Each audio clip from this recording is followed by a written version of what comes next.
1 Oktober 1965.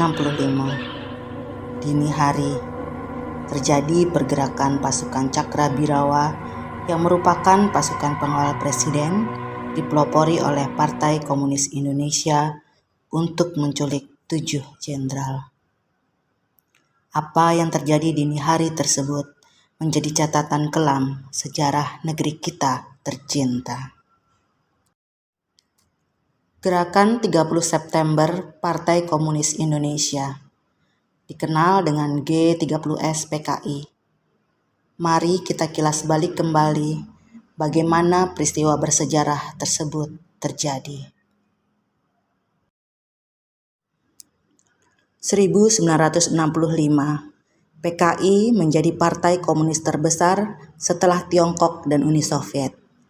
Keinginan PKI untuk mengubah ideologi bangsa dan bentuk negara Indonesia menjadi komunis, melakukan propaganda konsep ideologi nasionalisme, agama dan komunis atau yang dikenal dengan Nasakom, dan memprakarsai terbentuknya angkatan kelima yaitu buruh dan petani yang dibersenjatai.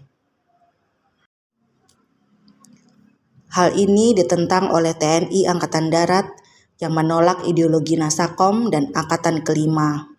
Ketidakharmonisan hubungan PKI dan TNI semakin memanas dengan diberitakannya kesehatan Presiden Soekarno yang menurun oleh PKI dan adanya isu Dewan Jenderal yang mengungkapkan adanya petinggi Angkatan Darat yang tidak puas terhadap Presiden Soekarno dan berniat menggulingkannya.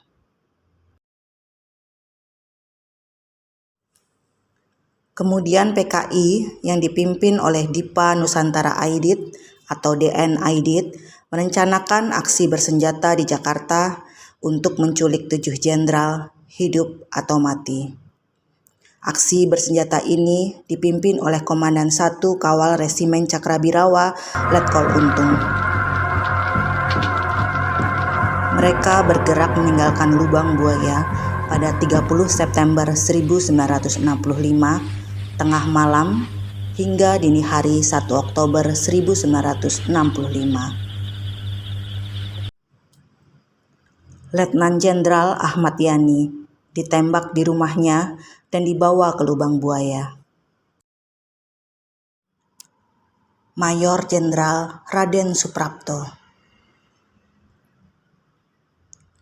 Mayor Jenderal Mas Tirtodarmo Haryono atau MT Haryono, Brigadir Jenderal Donald Ishak Panjaitan, Mayor Jenderal Siswondo Parman, Brigadir Jenderal Sutoyo Siswo Miharjo.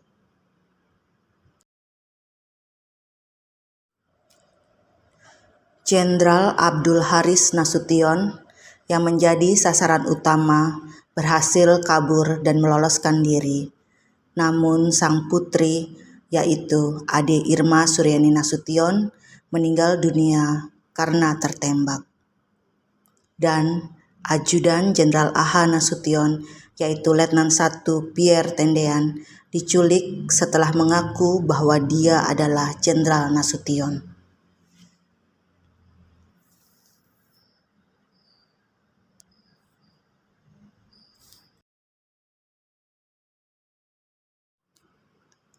Keenam jenderal dan Letnan 1 Pierre Tendean kemudian dibawa ke Lubang Buaya. Mereka disiksa dan ditembak mati. Jasad mereka dimasukkan ke dalam sumur tua.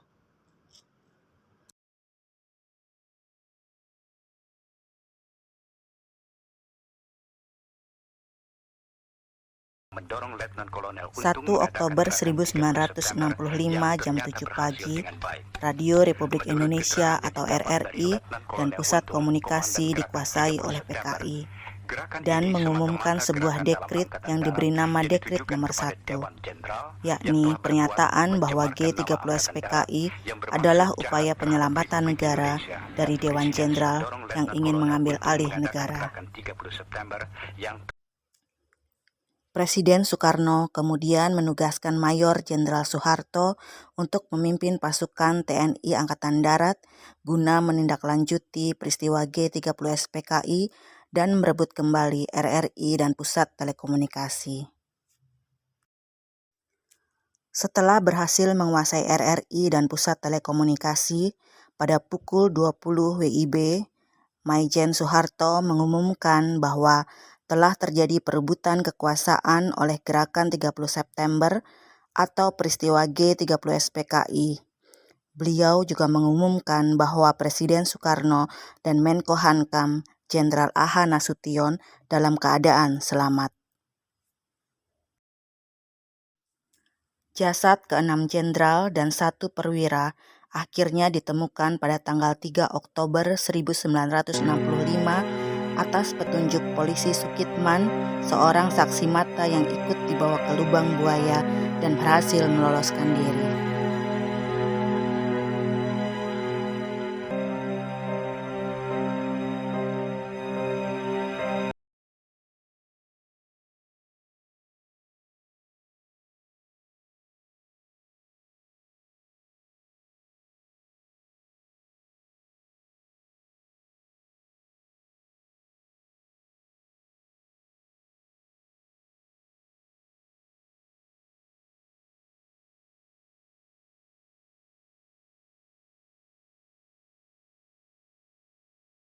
Tugas yang suci.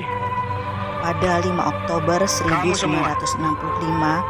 ke-6 jenderal dan Lettu Pierre Tendean dimakamkan di Taman Makam Pahlawan Kalibata, Jakarta. Sejak 20 tahun kita selalu bersama-sama membela negara kita, perjuangan kemerdekaan kita, membela pemimpin besar kita, membela cita-cita rakyat kita. Saya tahu kamu manusia tentu ada kekurangan, ada kesalahan. Kita semua demikian. Tapi saya tahu kamu semua telah 20 tahun penuh memberikan semua dharma baktimu, semua yang ada padamu untuk cita-cita yang tinggi itu. Dan karena itu, kamu biarpun hendak dicemarkan, hendak difitnah bahwa kamu pengkhianat, justru di tugas yang suci, kamu semua tidak ada yang lebih tahu daripada kami yang di sini, daripada saya. Sejak 20 tahun kita selalu bersama-sama membela